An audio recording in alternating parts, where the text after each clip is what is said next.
Elevate your marketing career with the American Marketing Association. As an AMA member, you'll access exclusive resources, cutting-edge journals, and exciting events. Dive into our renowned journals like the Journal of Marketing and connect with industry leaders at our conferences and webinars. Join the AMA today at ama.org and take your marketing career to new heights. Hello, and thank you for joining me for another episode of AMA's Marketing In. I'm your host, AMA CEO Bennie F. Johnson. In our episodes, we explore life through a marketing lens, delving into conversations with individuals that flourish at the intersection of marketing and the unexpected. We hope to introduce you to visionaries whose stories you might not yet have heard of, but are exactly the ones you need to know. Through our thought-provoking conversations, we'll unravel the challenges, triumphs, and pivotal moments that have been shaped by marketing. Today, in our Focus on Purpose, my special guest is none other than Melissa Fors Shackelford, a nationally recognized marketing strategist, consultant, and author.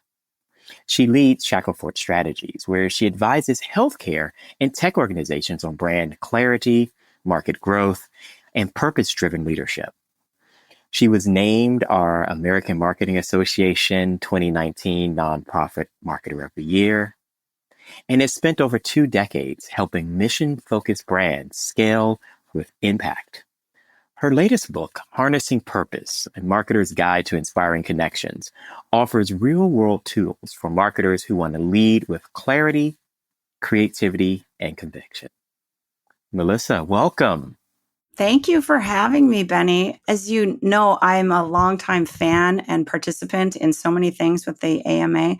I am just thrilled to be here and to chat with you and to kind of bring this story to all of your audience. We're so delighted to have you here, and we thought, what a perfect tie-in as we focus on purpose this season. And I love the last words of the intro for you: clarity, creativity, and conviction. So what does that mean for you, Melissa? Why anchor on those 3 moments? I think today, in just the way the world is working, I think all of us are leaning into or trying to lean into and need more clarity and authenticity in our world. And when you think about it from a marketing and communications lens, we really have to lean into that clarity as well as the conviction, because we need to know what we stand for, whether it's me as a marketer or me as a brand owner. I need to know what I stand for. So I need to pull all that all together. I just feel like that's what we need more of in this world. And that's what our consumers and our audiences are looking for. Yeah, it's so true in this space. And we'll talk a bit about, you put together Harnessing Power, a marketer's guide to inspiring this connection. So, thinking about that, how deeply rooted this is for you, what really triggered you to kind of put it all down in this marketer's guide? So I have been a mission-driven person just in my life forever, but I've also worked for many, many mission-focused brands, and not just in the nonprofit space. And I had wanted to do a book for a long time, and I was doing a podcast, and the host mentioned to me that he's seeing a lot of young marketers leave the profession because they feel like they've sold their soul.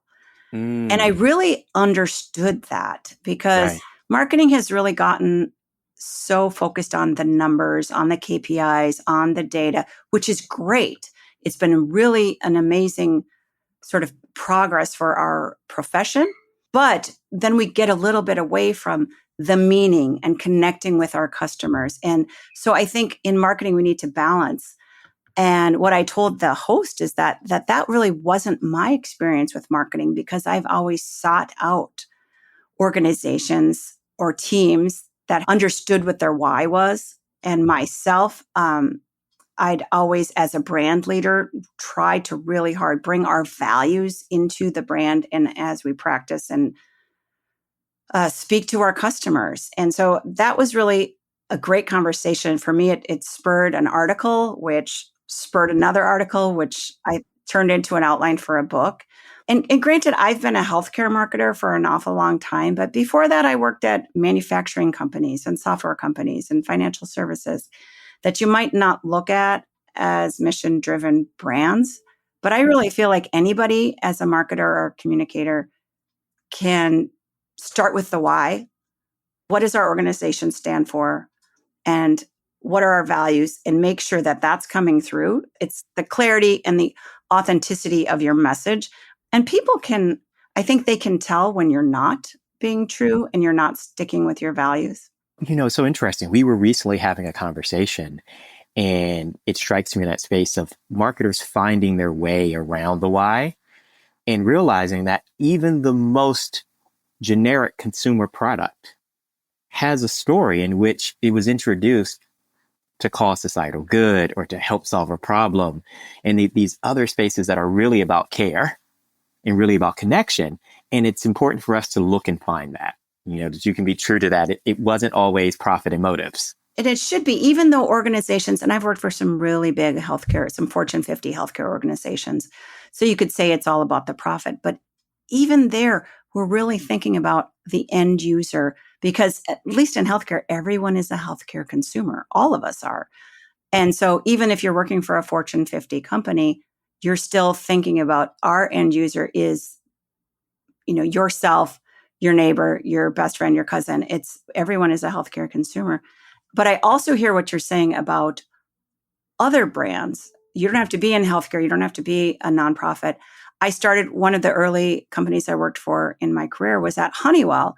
And if you're familiar with Honeywell, Honeywell makes thermostats.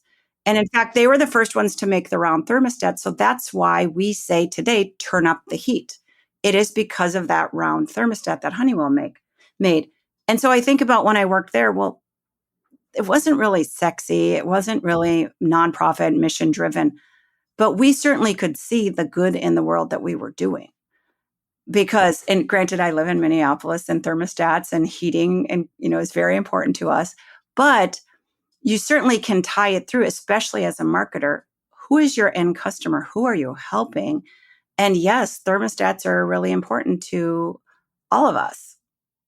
So it's interesting. We go for these products. You mentioned that you heard in that conversation that young marketers were leaving the way.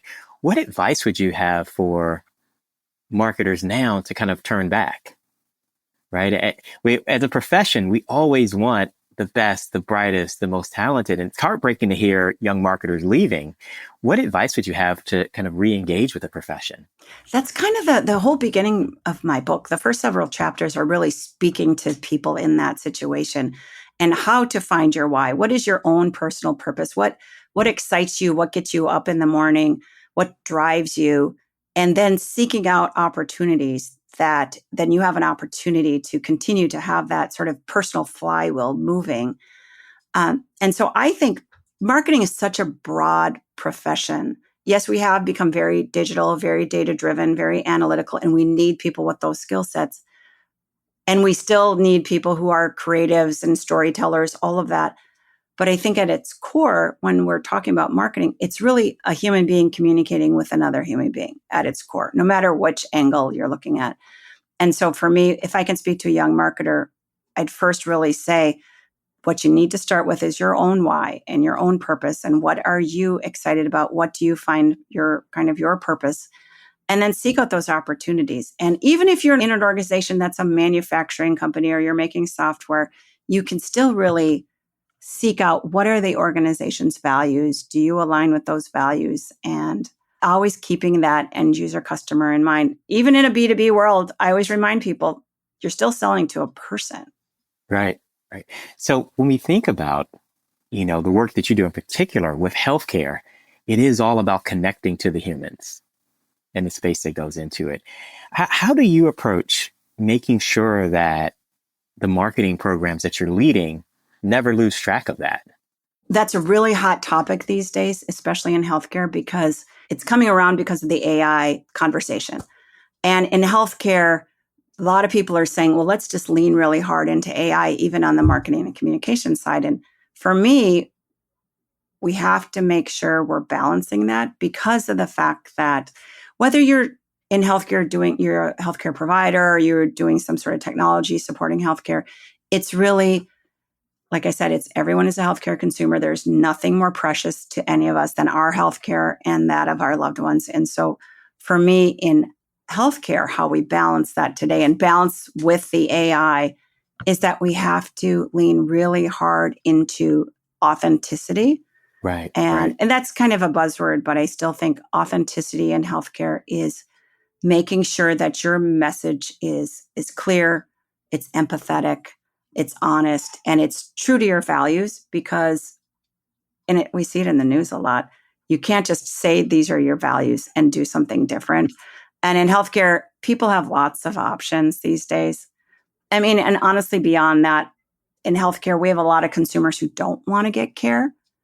And so we really have to lean into being really clear and honest and authentic, really, with our messaging so that they feel welcome to come and get the care that they need.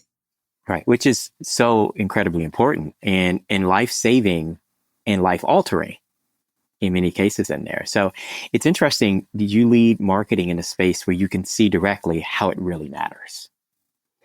Now, with that kind of in the speed of the market space in there, how do you manage creativity in a space that's often regulated? Like many of our marketers, don't live in a space that has that much regulation. But when we think about healthcare and finance, you're in a space in which there's creativity, there's a conviction, but then there's also making sure that you're keeping abreast with what the rules are of the road.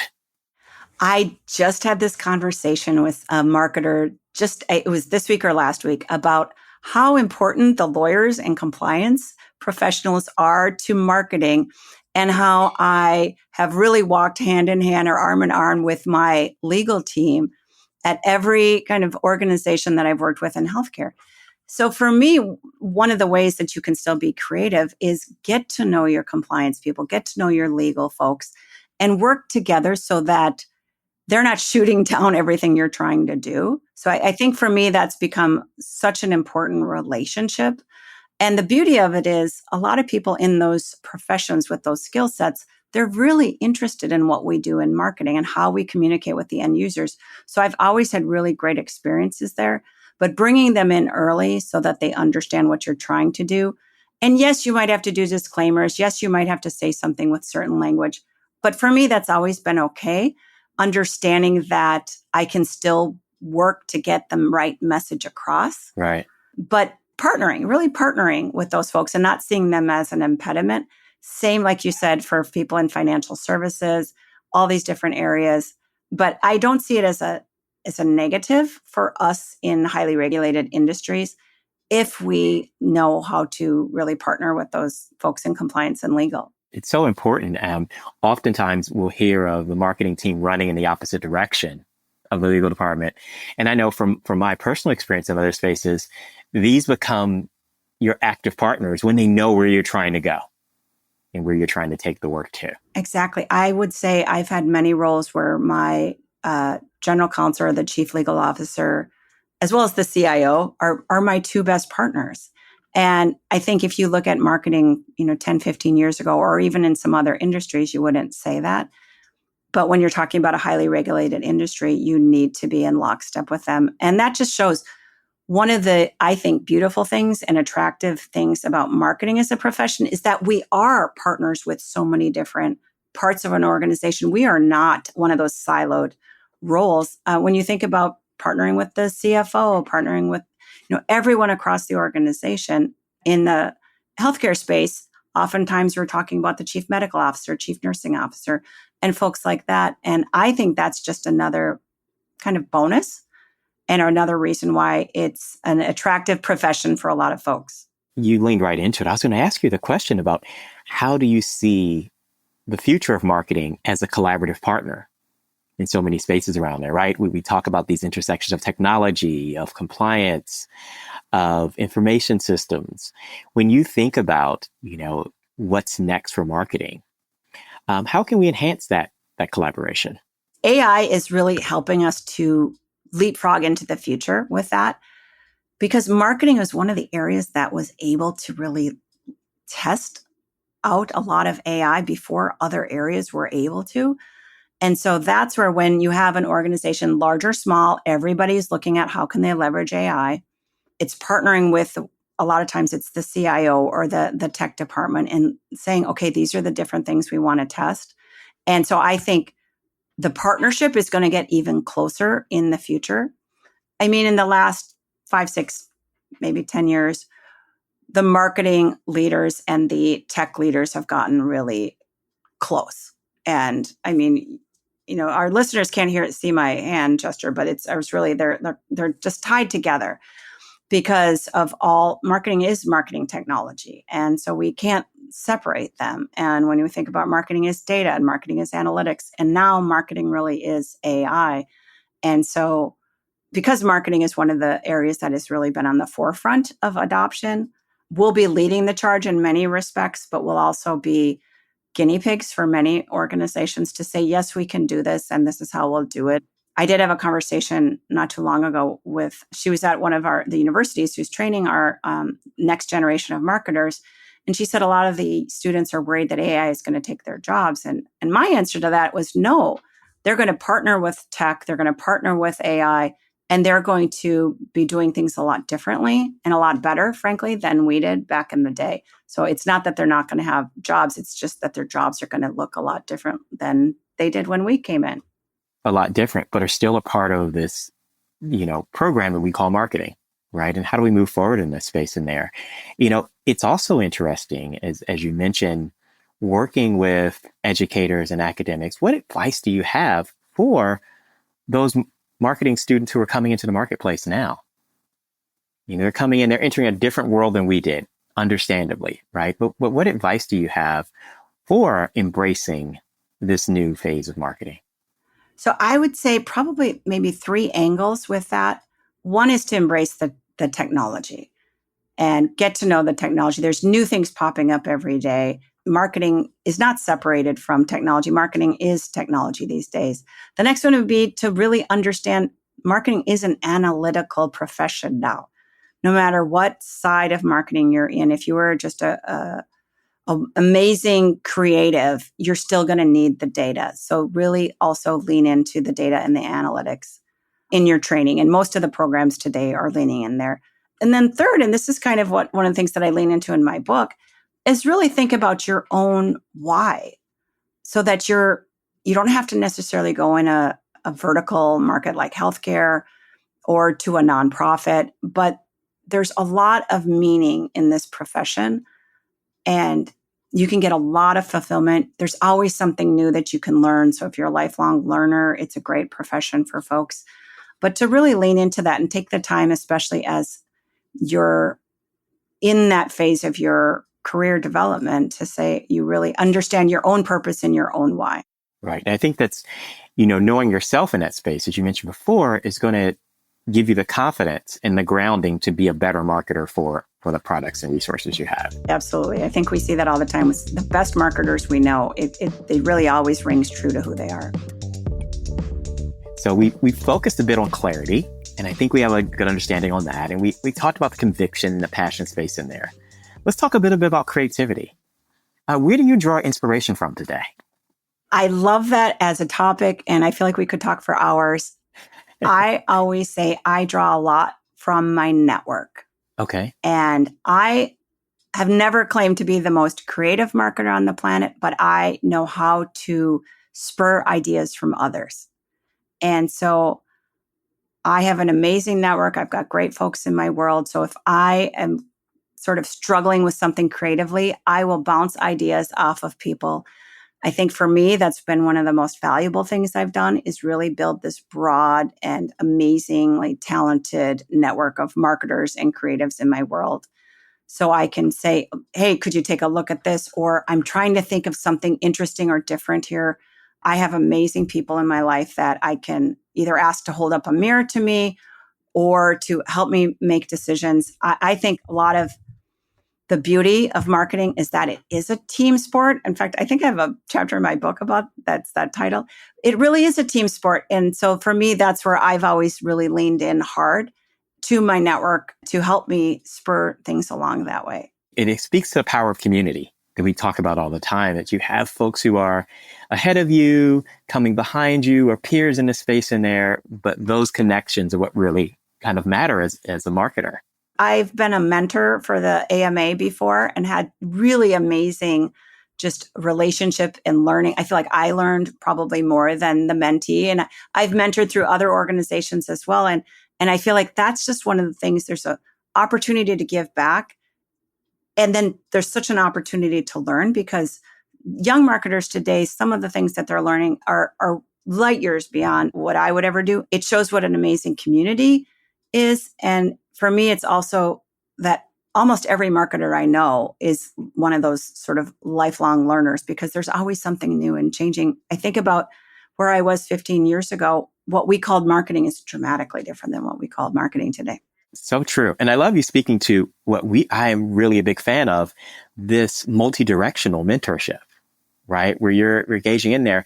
We built teams in that way in the best space, where you have this kind of diversity of experience, and you have a more junior person taking the lead on a project with a senior person learning in there, and vice versa. Or in the space we talked about there, moving diagonally across, I'm learning a lot from finance in the way they're approaching X that no one would ever think matters to marketing, but yet it does. I mean, that's really the diversity of teams is so important on so many levels. Like, I do a lot of work in the mental health and substance use disorder space. And I talk to people about breaking down stigma and the value of having diversity in your teams. And a lot of that also is diversity. Like, I've had people on my teams that were on the autism spectrum, and some of the value that they brought was really getting us to think about things differently, not only to break down stigma, which is really important, but also to let us think, okay, when we're doing our inclusive marketing, it's not just about making sure we have larger font size for older adults. It's making sure we have lots of diversity of thought. And also, when we're talking to an audience that could include neurodivergent audience, then we need to think about what resonates and what messages and what tactics work best with this particular audience. So I'm going to shift gears a minute and just ask this question. When you start to think about bringing things together like teams, I want to talk a little bit about bringing organization and brands together, because you've had some experience in that space as well, in which you're kind of blending these cultures in space. And just our conversation about teams made me think about that for a moment in your background. I was like, talk about that experience of keeping a marketing brand going through the change of bringing two or more groups together. I have a great example in that space, and it's a brand story and it's a team story. And one of the reasons I actually took the job at Hazelden, what is now Hazelden Betty Ford, is I knew they were going to be merging.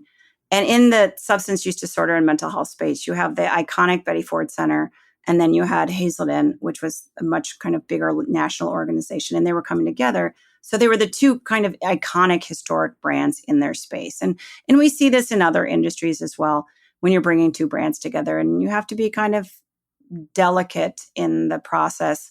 And for me, it's really, how do you respect both histories and bringing them together? And that's what we did. And we did all sorts of research, and including all the different stakeholders. But for us, it was not only bringing together two brands, it was bringing together two cultures, two marketing teams, two organizations together.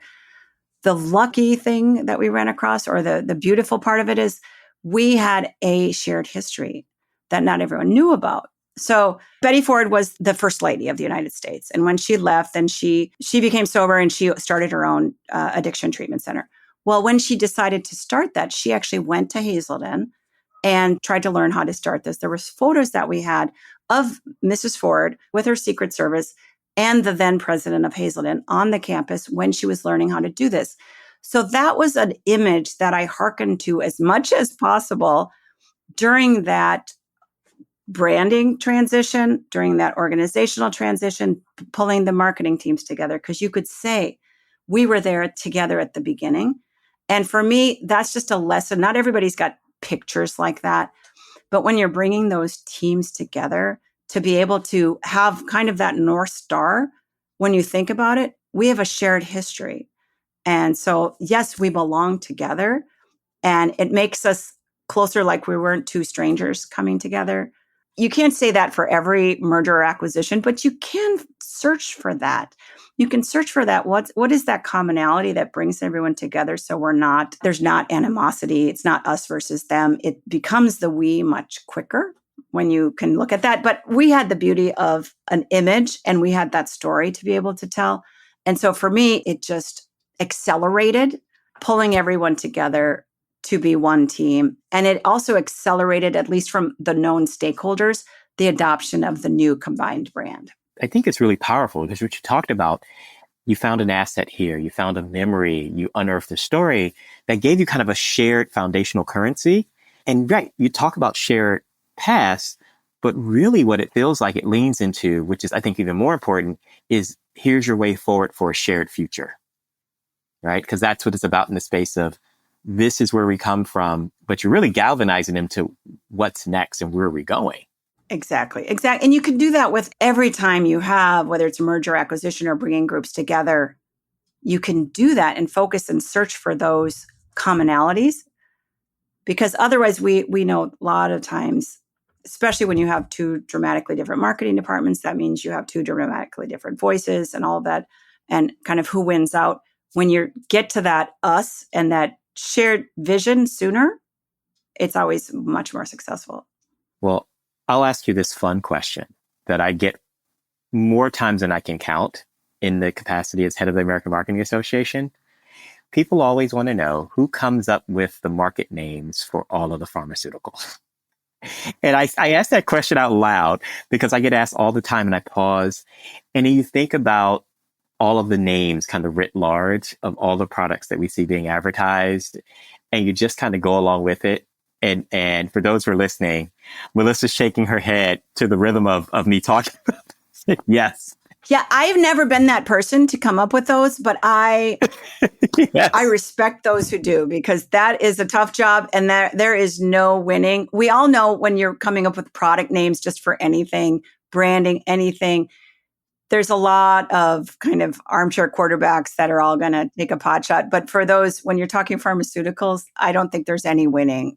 It's just, you hope you're effectively delivering and that you're not, you don't become the butt of the joke in the moment, right? But, exactly. But so many spaces in there. Like, I love to ask that questions with someone who's in the healthcare space because we all get that smile of like, yes, I know you're thinking it. This is a space that goes into it. But when you think about, marketing as a profession, those are the fun moments, right? Those are the no-win fun moments. Talk a bit about, how you manage the challenging moments when you have a really serious brand and you have really serious work that's happening. How do you continue to build a resilient team in the face of marketing challenges? I think that's something everyone in marketing faces. And it's a little bit because we are that shared service and because we have an awful lot of armchair marketers, if you will. And for me, it's a couple of different things. One thing that has helped a lot to get through those challenges is leaning into the data. And I feel like for me, the sort of historic adversarial relationship between marketing and finance, I've seen that go away in recent years when we can tell that story with the data, when we can show the ROI, when we can speak the finance language. So that, for me, set aside a lot of those internal challenges. But what I do know is that the marketing team, because marketing is very high profile and is responsible for a lot of revenue in most organizations and is doing creative things, that marketing is in the center and gets a lot of the blame, maybe not all of the glory. And so for me, it's really about how do you build, the word you used was resilience. And how do you build that resiliency in the team? How do you create a strong team that really feels true to the work they're doing and has their own sort of true north that they're working toward? For me, that's just gets into a lot of just leadership 101. How do you grow people that feel respected and feel happy and challenged? And so for me, that's what I always strive to do, is to make sure that the team knows they're a team, that the team feels recognized, appreciated, and they feel challenged within kind of amongst themselves. And I've done this. I've had some amazing teams that I've worked in over the years, because the team sort of needs to know you need to be a little bulletproof, because people are not going to like your creative, or they'll look at the results and say, well, this was marketing's fault or what have you. There's always something like that. And I do speak about that a lot in my book, because that's just reality of being in marketing. People don't give potshots to the finance team and say you did a bad job on this budget. That's just not how it works. But with marketing, I think less so now that we've become so much more data driven. So it's not just someone saying, well, you should use red instead of blue, because you can test it, you can show the data.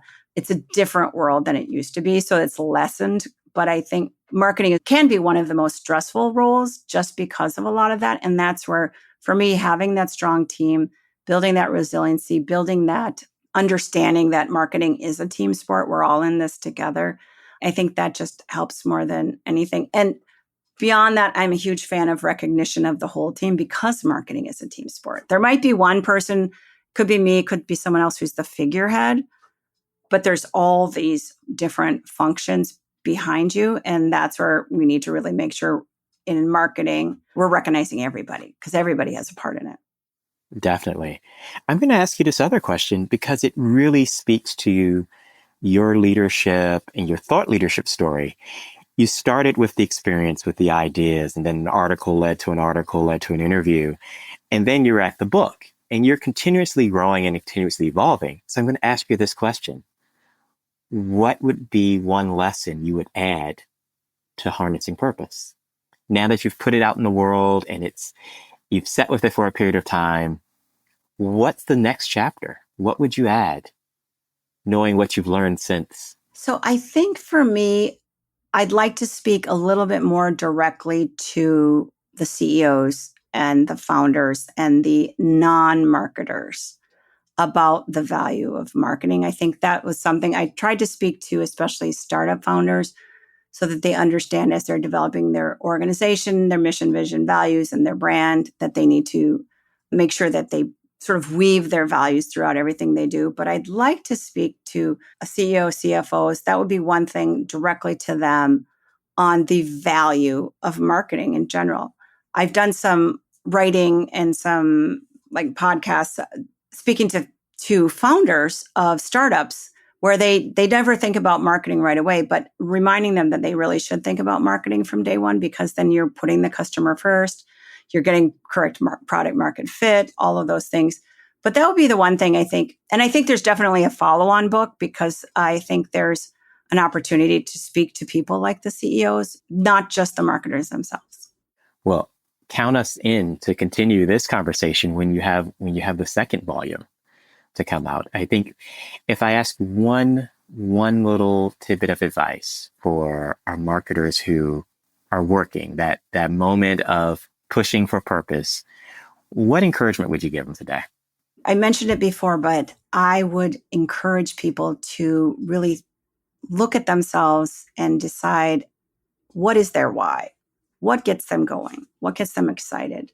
And then seek out opportunities to get your own personal flywheel going, because it's a long journey. I think about all the different chapters of my career, and it has evolved over time, but I've continually sought out opportunities that get me excited, that I find fulfillment in, and at the end of the day, I can say I'm really proud of. And so that's really where I would encourage people, take those 5 minutes to really start to think about, what's your why? What's your purpose? What gets you going? And that will just make you a better marketer. It'll make your communications better. And we know that when we really align all of our marketing efforts with our values, our personal values, our company's values, we know we're creating better relationships and more impact with our customers. What a great way to close our conversation. Sitting here leading with clarity, creativity, and conviction. Melissa, thank you so much for joining us. And thank you all for listening to this episode in our Purpose series of AMA's Marketing And. Thank you, Melissa, for inspiring our conversation. And thank you all for joining our podcast. If you want to learn more about purpose and harnessing it, please check out Melissa's book, Harnessing Purpose, A Marketer's Guide to Inspiring Connections. And please continue to follow AMA, both in our communities and on ama.org. Thank you.